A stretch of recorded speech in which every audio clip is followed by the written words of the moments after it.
Gujarat high court کے کون سے جج زمینوں پر قبضے میں ملوث ہیں؟ عطا تارڑ کے سنگین ترین الزامات ریفرنس بھی دائر کر دیا۔ مسلم لیگ نون کے رہنما عطا تارڑ نے اسلام آباد ہائی کورٹ کے ایک موجودہ جج پر زمینوں پر قبضے اور غلط اثاثے ظاہر کرنے کے الزامات عائد کرتے ہوئے تنقید کی۔ رپورٹ کے مطابق یہ تنقید سپریم جوڈیشل کونسل SJC میں جسٹس محسن اختر کیانی کے خلاف مبینہ طور پر جانبداری اور آمدن کے معلوم ذرائع سے زائد اثاثے جمع کرنے کے حوالے سے دائر کیے جانے والے ریفرنس کے بعد سامنے آئی۔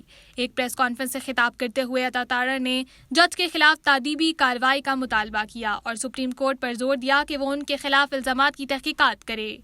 انہوں نے افسوس کا اظہار کیا کہ سپریم کورٹ کے ججوں کے احتساب کا واحد فورم سپریم جوڈیشل کونسل عدلیہ میں موجود کچھ کالی بھیڑوں کی ملی بھگت کی وجہ سے بیکار ہو گیا ہے۔ عطا تارڑ، جو وزیر اعظم کے معاون خصوصی برائے داخلہ بھی ہیں، نے کہا کہ اسی ملی بھگت کی وجہ سے بدعنوانی اور سرکاری عہدوں کے غلط استعمال میں ملوث افراد بری ہو جاتے ہیں۔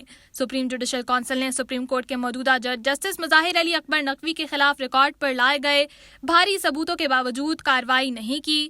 جسٹس محسن اختر کیانی کے خلاف ریفرنس کا حوالہ دیتے ہوئے عطا تارڑ نے الزام لگایا کہ وہ لیک ویو لین ہاؤسنگ سوسائٹی کے شیئر ہولڈر تھے، جس نے کیپٹل ڈیولپمنٹ اتھارٹی CDA اور دریائے کورنگ کی زمین پر قبضہ کیا تھا۔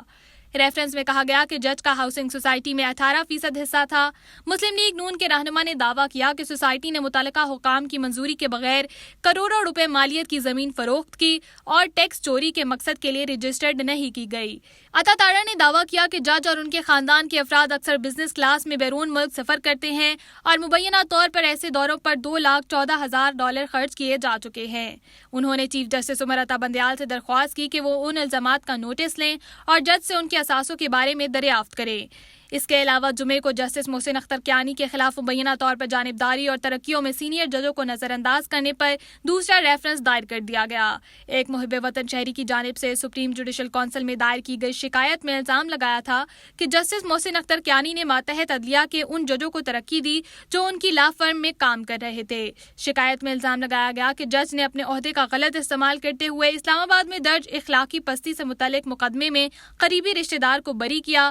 جمعرات کو دائر ریفرنس میں بھی اسی طرح کے الزامات لگائے گئے تھے جو خیبر پختونخوا بار کونسل کے وکیل مرتضی قریشی نے دائر کیا تھا۔ یہ شکایات ایسے وقت میں سامنے آئی ہیں جب پارلیمنٹ کی ایک خصوصی کمیٹی اعلیٰ عدالتوں کے ججوں کے خلاف تادیبی کارروائی سے متعلق آئین کے آرٹیکل 209 کا جائزہ لے رہی ہے۔